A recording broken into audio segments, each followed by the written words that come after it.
Hong Kong Green Building Council, I would like to welcome you all to this engagement section for the Hong Kong 3030 campaign. The Hong Kong Green Building Council launched the Hong Kong 3030 campaign in the end of last year, introducing a vision for a low-carbon, sustainable built environment in Hong Kong by 2030. So may we now invite Engineer Conrad Wong, JP, Chairman of the Hong Kong Green Building Council, to introduce the Hong Kong 3030 campaign and the Hong Kong 3030 Energy Saving Charter for Schools to us. Chairman, please. Today, I would like to introduce our vision of Hong Kong 3030 to you on behalf of the Hong Kong Green Building Council. And hopefully, by doing this all together, you can produce a low carbon and sustainable environment for Hong Kong. I'm going to take maybe another 35 minutes or so to describe to you what do you mean by 3030. And then later on, I will also come and talk about the charter that I wish that all of you will support later on. So I'm going to talk about a little bit about Hong Kong GBC to share with you who we are, and then some of the possible environmental impact of the buildings that Hong Kong we enjoy every single day.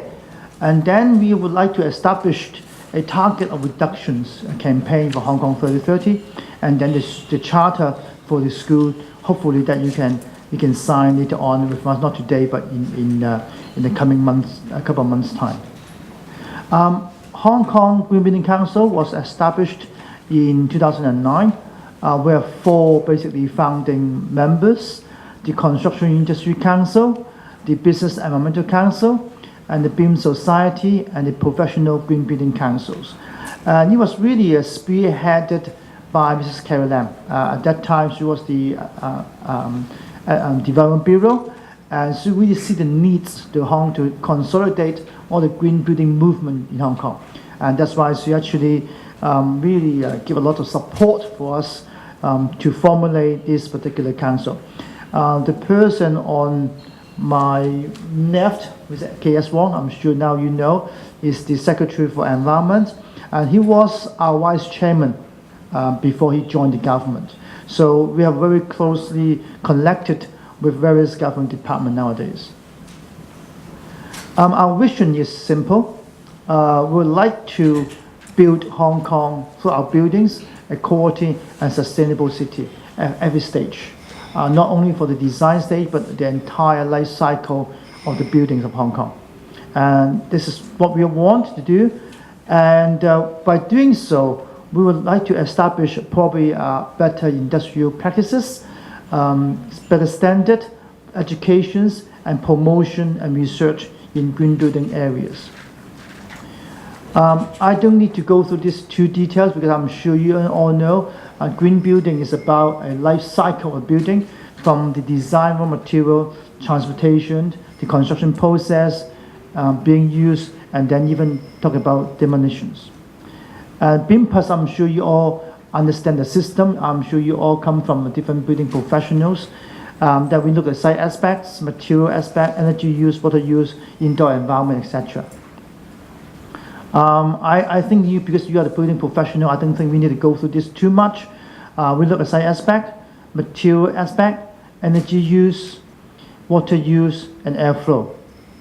But the more we do about buildings, or we do about assessment, the more we need to set up an overall target. Because at the moment, in Hong Kong, we are using something like 34,000 gigawatt hour per year for the entire Hong Kong. And this numbers actually keep increasing. At the moment, we are probably have to use about 2.2 planets resources in order to keep up the way of living that we are actually enjoying today. In a business as usual environment, by the year 2030, that figures will probably go up to as much as about 3 planets. So this is really not sustainable or nor responsible. So we need to really do something about it to reduce the energy consumptions of buildings. Sorry, I pressed the wrong button. Right, okay. The the issue that I think the impact of the climate change, I don't need to go through too much, because I think we all understand that, and there's extreme weather condition coming up towards us. We're damaging the ecosystem.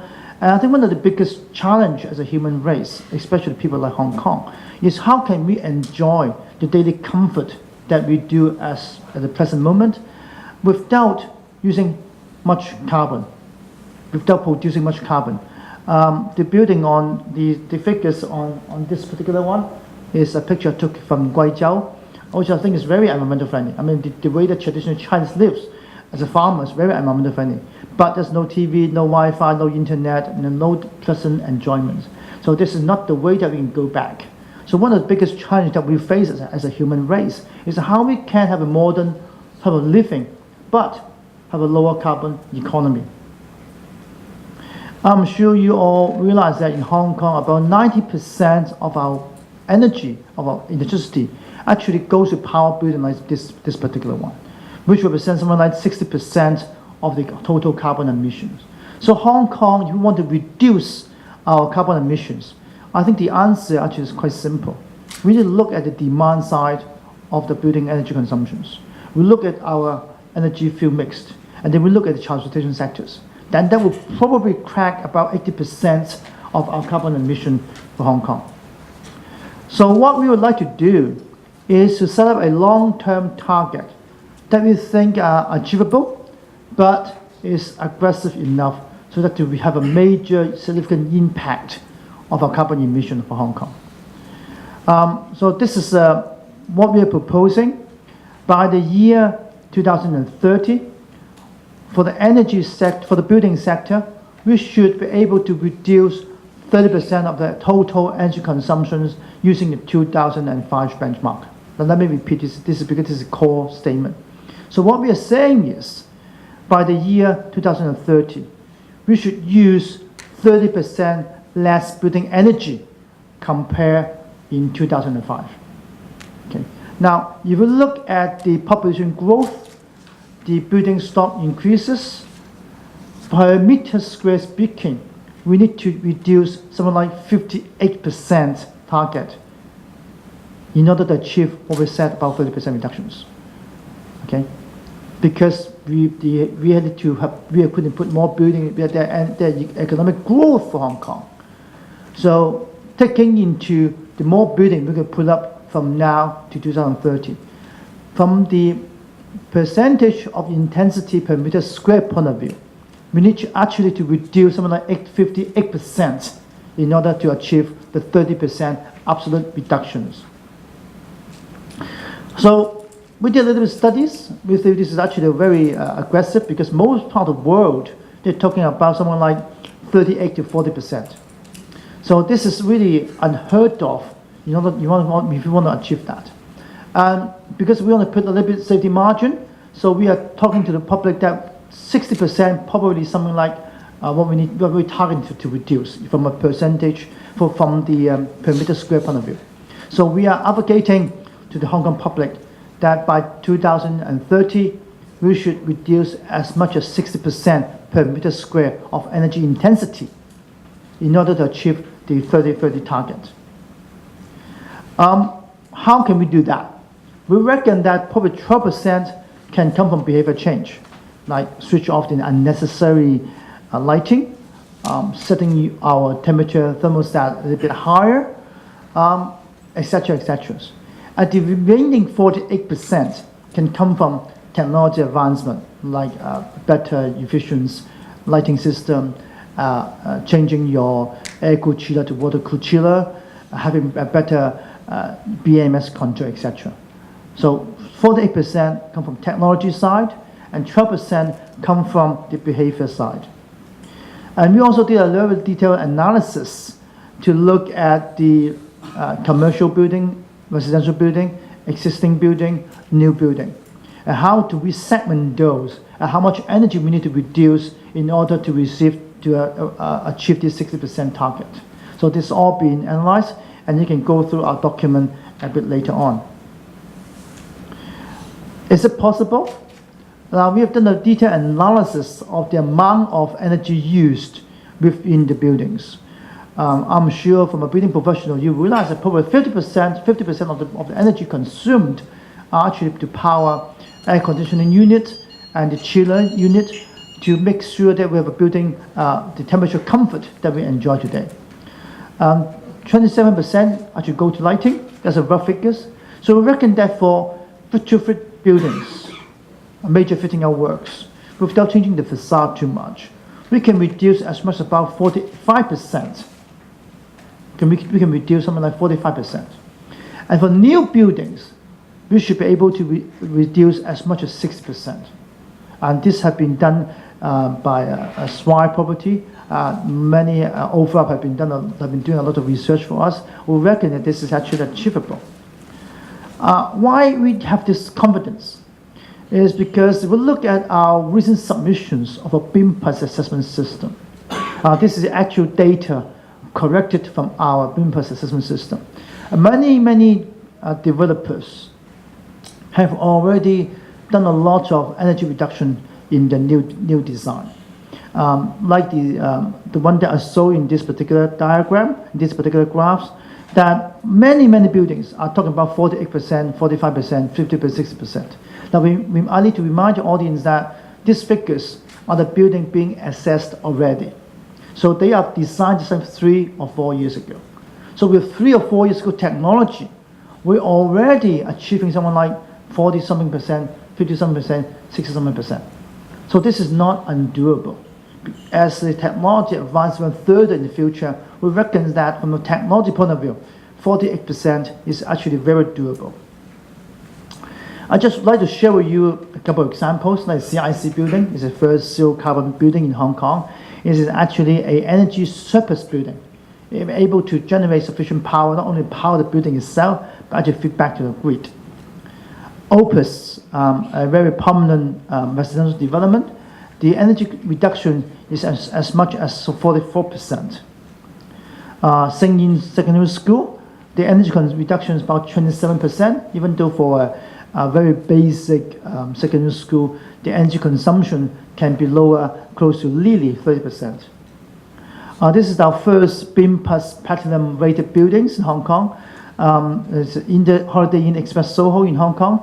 The energy consumed is as much as 58%.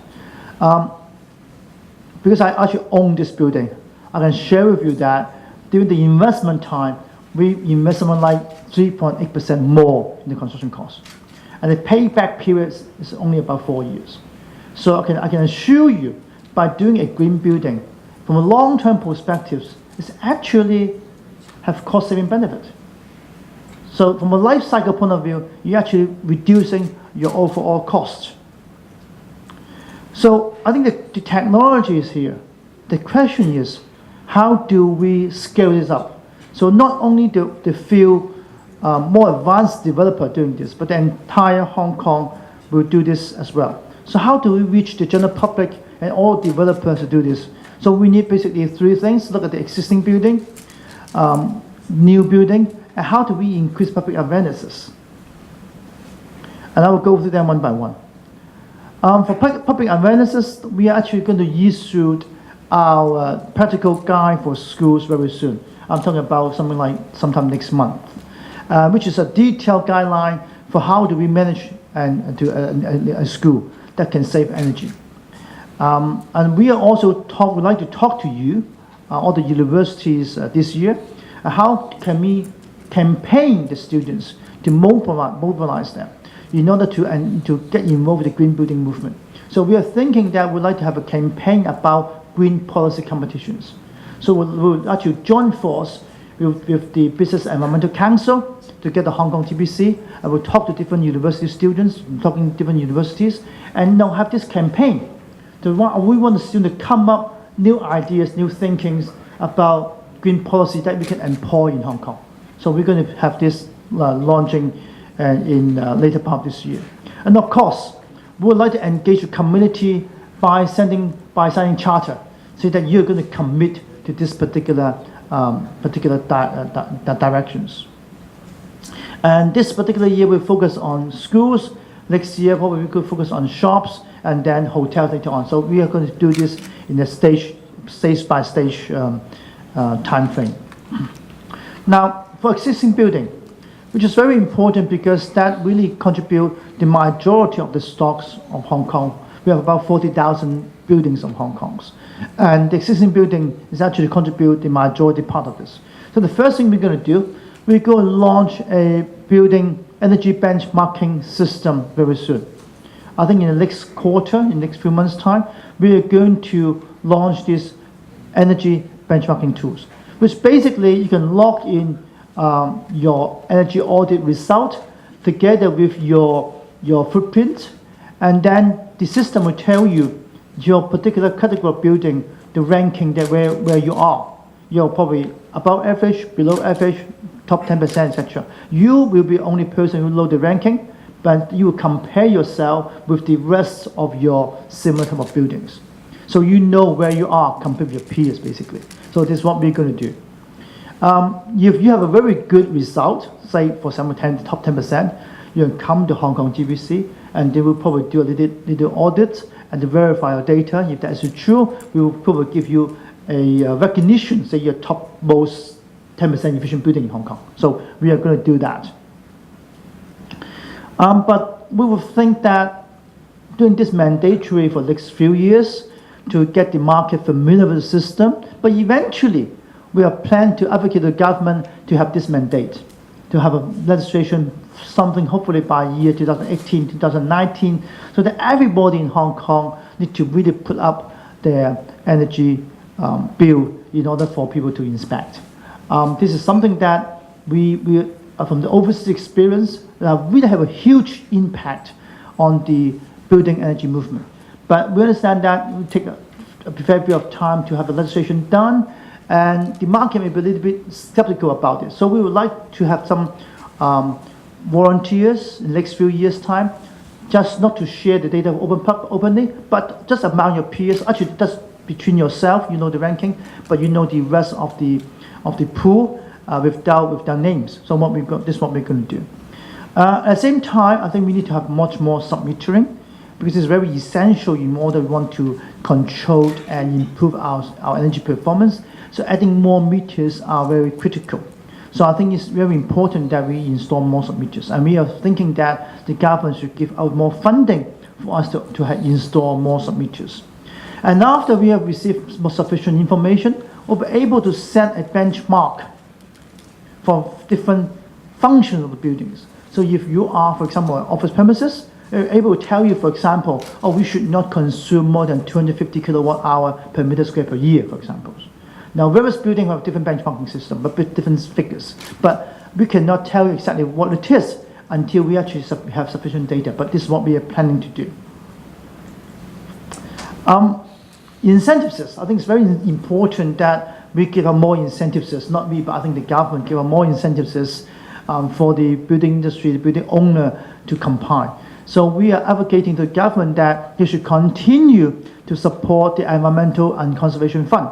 Now, we are very pleased to see that the recent CE policy have put in something like $5 billion to continue this particular funding. But at the moment, the cap of the funding is only about $500,000. And we feel this is really not sufficient, in particularly to increase the construction costs that we are seeing recently. So we feel that the cap should actually go as much as about $2 million. And at the moment, if you are a single owner building, you cannot enjoy this funding. And we think this is too stringent. And we think that even though a single owner building, you're still able to apply for this particular funding. And we also think that you should give out more sub-metering subsidies for people who want to install more meters. And also this funding should be able to cover that. As far as new building is concerned, I think it's very good that we actually, we are very grateful for Mrs. Lam, Carrie Lam, before her departure from the Development Bureau. So she put in a new policy that if any developer want to enjoy this 10% bonus GFA concessions, that they have to go through BIM plus certification system. Now, at the moment, this system does not tie into our grading. So even though a developer just come in with 0 marks, you still enjoy this 10%. Now, we think this is not quite right. we think that we should revise the system so that your percentage of concessions is proportionally to your grading that you're going to achieve.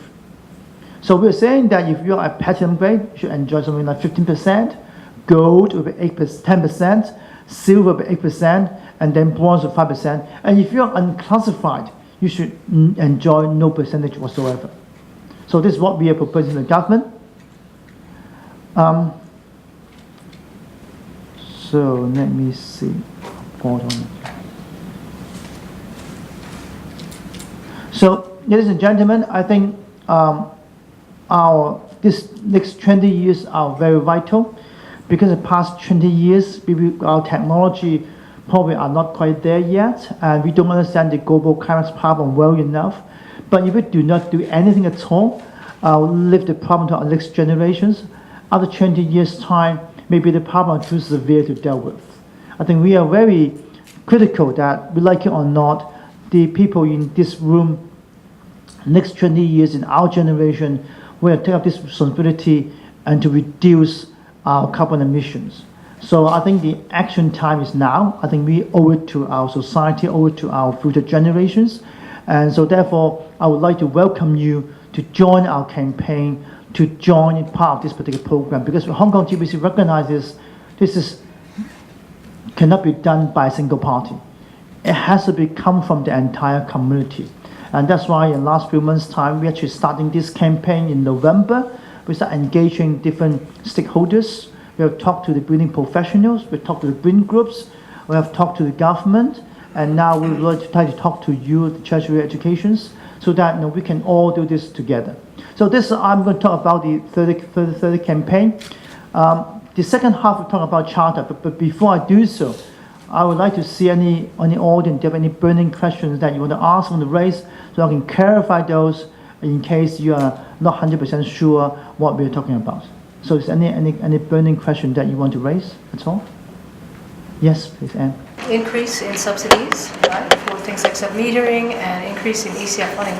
Are these proposals you're putting forward, or are these things that have been decided, or where do they stand? Our proposal, this 3030 campaign document is sent to the Development Bureau as well as the Environmental Bureau. I would say we're already a very close contact and discussion with them last few months. Actually, Mr. K.S. Wong actually invited us to present this in the Timar Government Office about 2 weeks ago.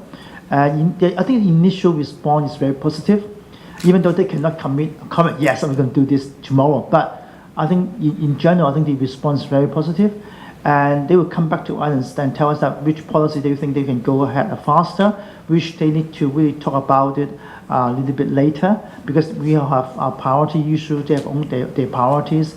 I think we all have limited resources, but we recognize that not all the things we can really conduct it at the same time. But I think so far I think the response is very, very, very positive.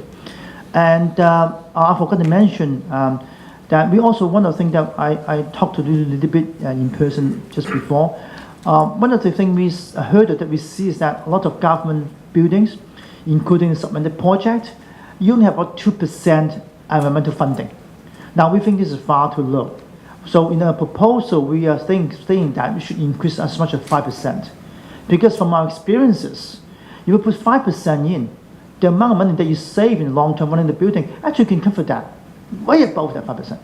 So it only makes sense to all of us to increase that a little bit more upfront investment. Don't look at that as a cost, but as an investment. And I'm sure you can get the money back in the next 5, 6, 10, 6, 7 years time. So this also we have proposed to them.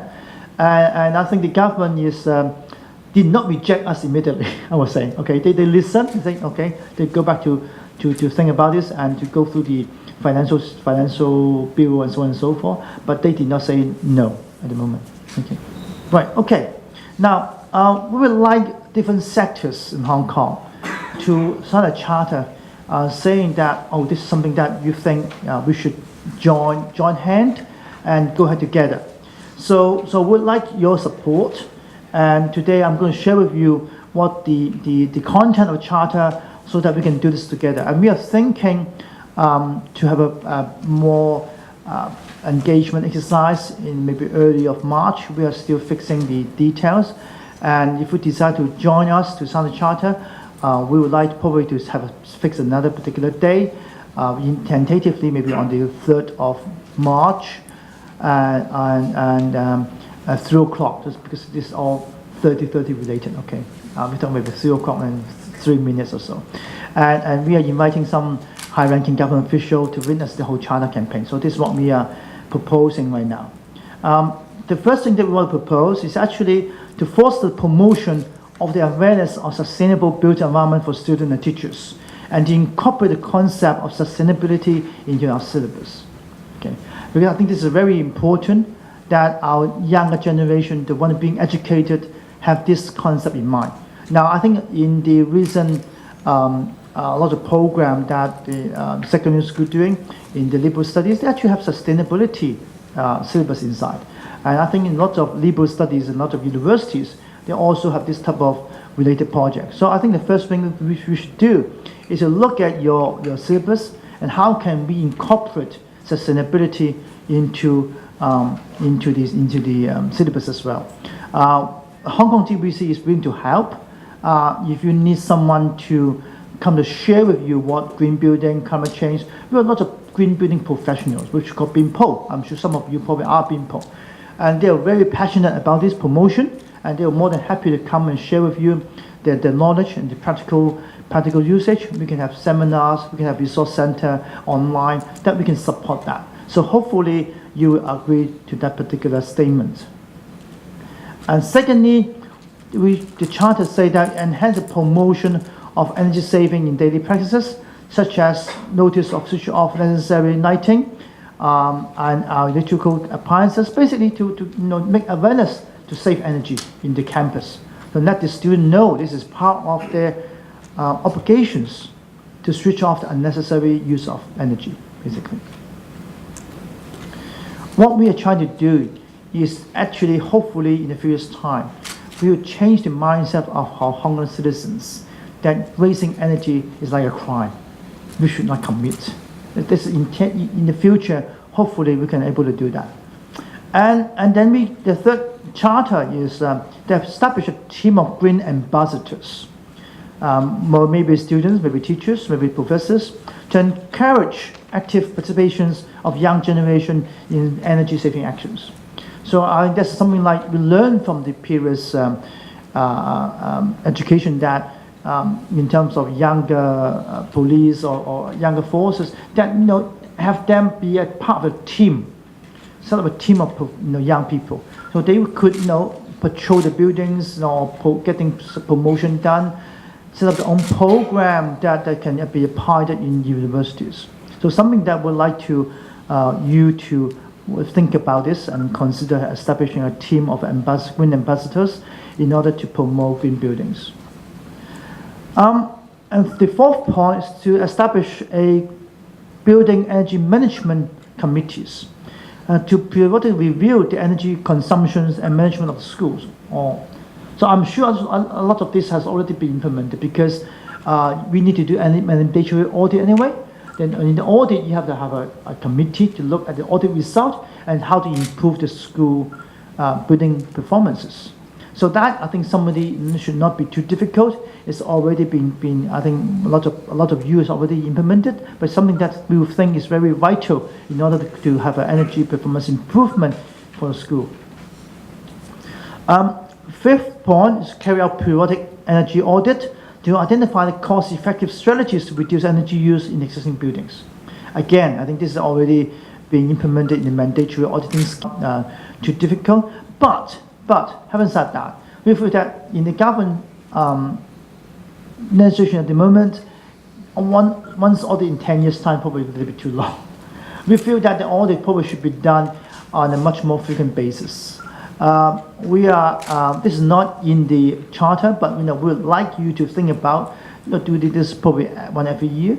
If you can be more advanced, publish your result maybe every couple of years. Something that this is actually very doable, so that so that you're taking lead to be transparent and to share with your best practices to the industry. In fact, from a commercial sector point of view, we are advocating that later on to the stock exchange or the future financial sector, that all the listed companies should really do the energy audit to disclose the result as part of the CSR campaign. Because a lot of listed companies now have to do a CSR report. And how to save energy, how to protect the environment should be part of that particular report. So we are also advocating to that, really look into that and do the audit and then disclose the audited result. The sixth point, the last point, is based on the audit result, to establish something that you feel is energy reduction target, and so that in overall later on we can have 30% reduction of amount of energy consumed. So this is something that we'd like you to consider. Now we have no particularly time frame. I think different universities, different situations. But I think committing of an overall percentage of 30% reduction is important. Or you can do more than 30%.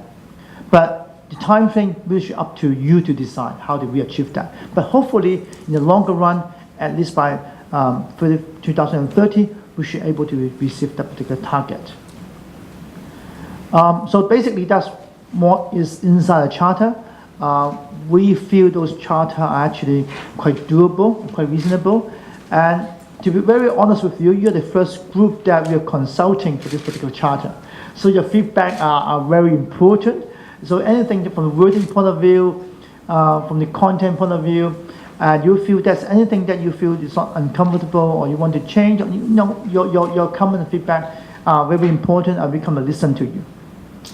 In fact, for the last few months, we are doing engagement exercise. We already have feedbacks from different stakeholders, and we actually have a version 1.2 of our 3030 plan already. So this, I really see this as a live document, because from now to 2030, it will take a fair bit of time. And with the technology changes, the society sentiment changes, I really feel documents should be upgraded every now and then. So your feedbacks are very critical. If you can share with us this afternoon, we're more than happy to listen to you. Or you want to have a one-on-one sessions, we also welcome you to come here. And in fact, just the 2 days before, one of the NGO group, the Green Group, actually they listen to us. They have their own idea, own set of thinking. So they come and have a couple of hour sessions, very fruitful discussions. And so how can we join force with different groups in order to promote a greener Hong Kong? So I want to emphasize this, that we are very humble, I think, in the sense that we come up with vision, we take our first initiative, but the action plan itself is not fixed. We welcome your suggestions, and we welcome your ideas. So with that, I will stop, and your comment remarks are very much welcome. So thank you very much. Any one of you would like to share any ideas or comments on the Hong Kong 3030 campaign? So feel free to do so. University of Hong Kong, just as maybe not a comment, but just some thinking. Sure. 3030, you mean by 2030 we are going to reduce the target political consumption by 30%. It seems to me that's a little bit too far away. Why not 2020? So by 2030, most of us have been retired already. Yeah, can we revise the target 2020? I think now is 2013. Yeah. And 2020 is only 7 years away. We actually have a certain target. If you look at our curve, we have a certain target for the year 2020. And the government actually come up with a kind of program, how much reduction they require to 2020. So with that, I think it's already being set, being promoted already. So as a council, Hong Kong Green Building Council, we would like to look things a little bit further away. 17 years is not too distant future. I think if we have any children, I mean, our children still be here, but they will grow up, and it's a society they're going to face. And that's why we set it in 2030. So because a lot of things that we talk about need a fair bit of time to implement. For example, if we talk about benchmarking system, mandatory. That would take another 6-7 years. But the impact will last much longer. So if we stop at 2020, we really think the vision has not gone far enough. And that's why we are advocating to 2030. I appreciate that you put up examples of other cities, New York City and people in Ireland doing different things.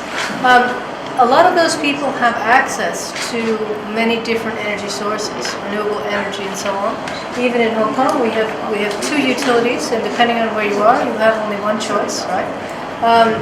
Are you also in dialogue with the utility companies on this? Because there is quite a lot we can do as users, right, and as building owners, but it would be a whole lot easier if we had access to other kinds of energy, if we had, I think you're touching on a very fundamental infrastructure issue for Hong Kong.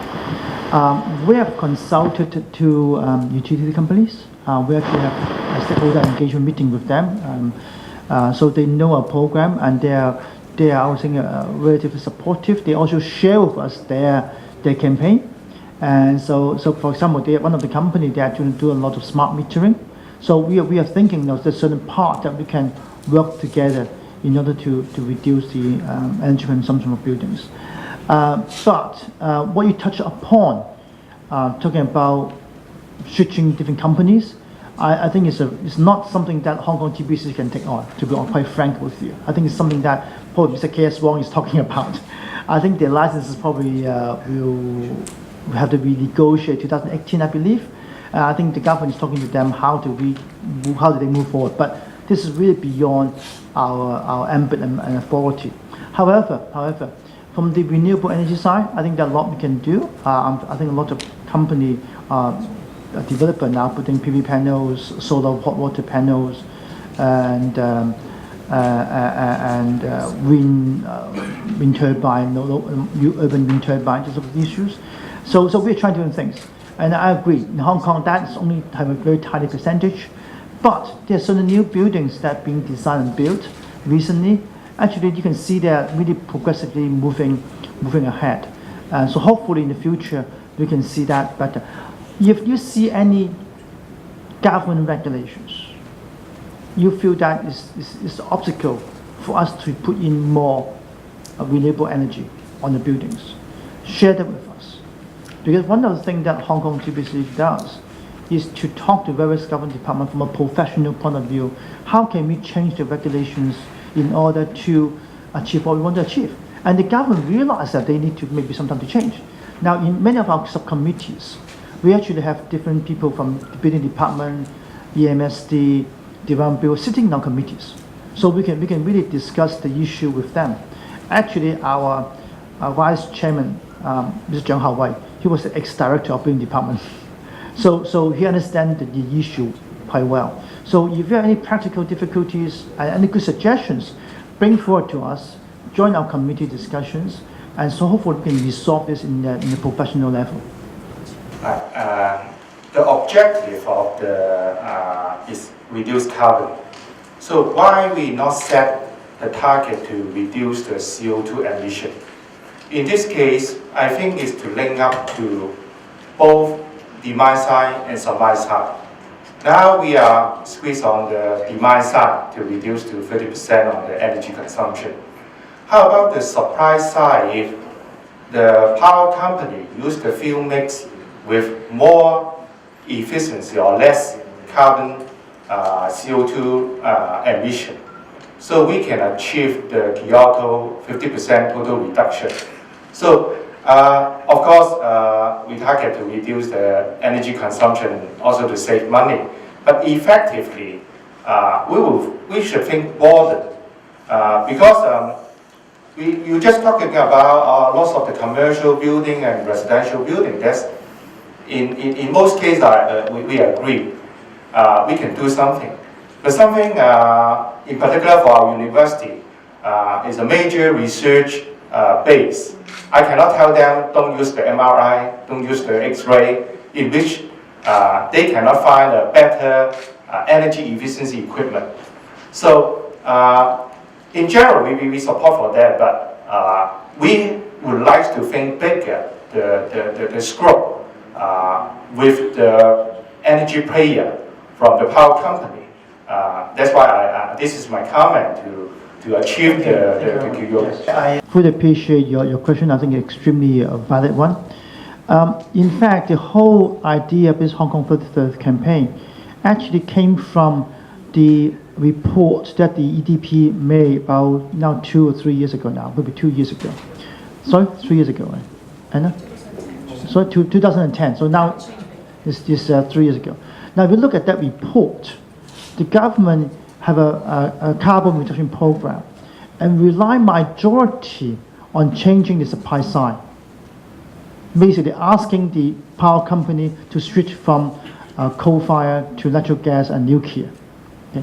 From the building side, from our own estimation, it's only talking about 8% reductions.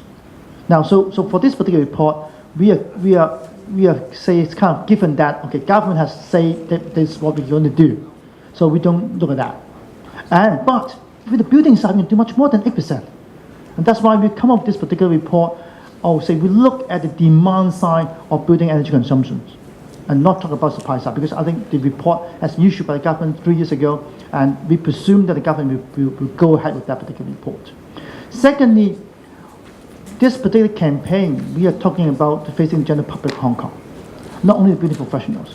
So if we talk about carbon and energy, it's going to confuse them. So we have a lot of internal debate. Eventually, we come up and say, we just talk about energy, don't even talk about town gas. Otherwise, just you mix up all the laymen, basically. We all know what we talk about, how gigajoule per hour. But for them, it's going to be too far-fetched. So we focus on just pure kilowatt hour, for example. So that the general public can understand and absorb this idea. So this is why the reason why we look at purely on demand side and purely look at the energy consumptions. So we don't really talk much about even town gas, even the rest of the issue, because we want to make it simple so the general public, even though a primary school student, can understand what we're trying to say. So that basically is the reason. Any other questions that you want to raise? Any comments?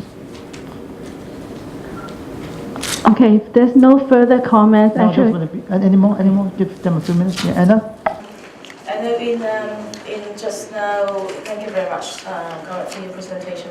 And I think there's, apart from the technical advice and on the potential of energy saving buildings, there's another area that all of the opportunity for the tertiary sector will be concerned of is the funding support from the government for our 8 and 9 project, the capital project in Building Green. And that is already included in the proposal that HK3030 is going to suggest to the government, or already suggest the government to raise up to 5%. There's another area that we found out that is not applicable for the university or the school, or university fundamentally, is the ECF funding for energy efficiency. That has been closed, that fund has been closed last year and is being under review. I think that would be useful to include in the proposal that when the fund reopen again for application, not only relaxing to the single building owner, but also to the university, because we think, even though the public would think money rich, usually in our pocket, but anyway, but the reality is we have a lot of agenda to compete for the funding, and just like the wider Hong Kong situation, doing major retrofit to existing building require a lot of monies, and usually we encounter the dilemma of balancing the priority within the university, and the retrofit project usually don't come up to the top. Point taken, basically, because I just assume that if we change it to a single owner management building, university would be included. That's our assumption. Now, if you tell me that's not the case, no, we're surely happy to put it in our next version and involve the government, say, ECF funding should be applied equally to the universities. I absolutely endorse that personally. Yeah. Yes, Anne? No, but to be fair, the $2 million is not to do the retrofitting, but to do the additional green features. Okay, I mean, because we cannot. To be fair, we cannot say to the government, you give all entire money for the developers to retrofit their entire buildings. But if you want to do certain green issues, green features, that $2 million will certainly help. Because to be honest with you, you put in, say, air conditioning chiller to replace it by an air-cooled chiller. That certainly will help the energy efficiency a lot. And you need to buy the chiller. And the government should not use the money to give it to developer to purchase the chiller. But the cost differences, now I think that government should subsidize part of it. So that's the whole idea. And we feel that $2 million is a reasonable figure. But having said that, I mean, if the construction keep increases, the equipment keep increases, you can argue why not $3 million, why not $4 million. But I think we have developers, surveyors in our committee, in our board of directors, and we all feel $2 million is a reasonable sum of money, not too excessive and not too small. So we pick $2 million. But I mean, that's something that arbitrary. I mean, you can argue 2.5, argue 1.5. Just we're not going to do energy saving just on the target, because I sometimes find when some of the plants, just as what you said, is changed to water cooling, but the plant is still not go to end of the life and pull it down. From the total life cycle point of view, this is still a 5 years service and waste of the material.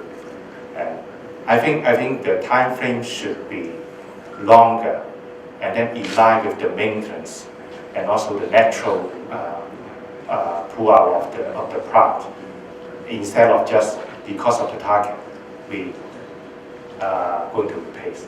You're just talking about the electricity target on the demand side, and for us, I think we can use town gas more effectively, such as for the dehumidification. We change to use town gas instead of electricity. And if I just going to look at the electricity and then to reduce the bill for electricity, but I transfer most of them to town gas, I can also achieve. But therefore, why I raised the question is, town gas has also the CO2 emission, and then this is the overall effect to for our objective of reducing of carbon. So that's why it's just my sharing with you. Fine, it's simple to look at electricity energy consumption, but effectively, I have about two concerns that we can still achieve something, but may not be towards the target or energy reduction. Now, if I can get back to the first point, that's why we are having a very flexible, I won't say flexible, I think we are very, how should I put it? I think flexible, probably is the right term, flexible time frame. So from now to 2030, we have 17 years. So we're not asking any of you to replace your plan just purchased last year, for example. That's not, we are saying that, we're not saying that, okay? But at the same time, if a normal plan, you say, okay, can last for 10 years, for example, but no, can I replace it in year 7? Maybe you could. And with this charter, I'm hoping that, you consider the replacement to a better equipment maybe a little bit sooner than later. And secondly, when doing your purchase, maybe you can convince your vice chancellor and say, because we have this target overall Hong Kong we want to achieve, we need maybe to have a little bit more investment up front to purchase more energy efficient equipment. So you have a mandate to do so. So that's the second point. Now the third point is extremely valid. And I really appraise that. If you say that you like to change in your university, for example, part of the energy source come from town gas, which have a lower carbon emission rating than coal and power, by all means do so, and put that into the future calculations. Because I think we are very flexible in terms of achieving this target. Because this is, at the end of the day, we're talking about lower carbon emissions. But as I said before, this chart is meant to be more generalized and not for building professionals. So if you are a building professional, you feel that, I need something more technical, I want to change the wording from building electricity to energy, or even to carbon. I think we are more than happy to do that for your sector, for example, or for your university, for example, or something, because that really makes sense. But you need to understand we are facing not only you because you're building professional, we are facing the overall general public. So for them, I think we need to have something much more simpler to implement. Because later this afternoon, 4 o'clock, I'm going to talk to a lot of teachers and principals. Okay, they are not as sophisticated as you are. So I think you have to excuse us for that. Okay, so I do appreciate your concern, and this is something that we should be debated a lot internally before we roll out, and we recognize this is the issue. Okay, any more questions? If not, can I conclude by thanking you to spend your time with us, to listen to us, and I'm happy that you can communicate further in the next couple of months. Will your university support us to sign this particular charter? Or if anything that you want to raise or discuss, you can ask, call Anne, Ronald, Heidi. Where is Heidi? Oh, Heidi there. Yep. Now we are here to support you, and hopefully we can work something together. And maybe if we can agree upon maybe on the 3rd of March, we all come together and do this chartering with us. So thank you very much, ladies and gentlemen. Thank you.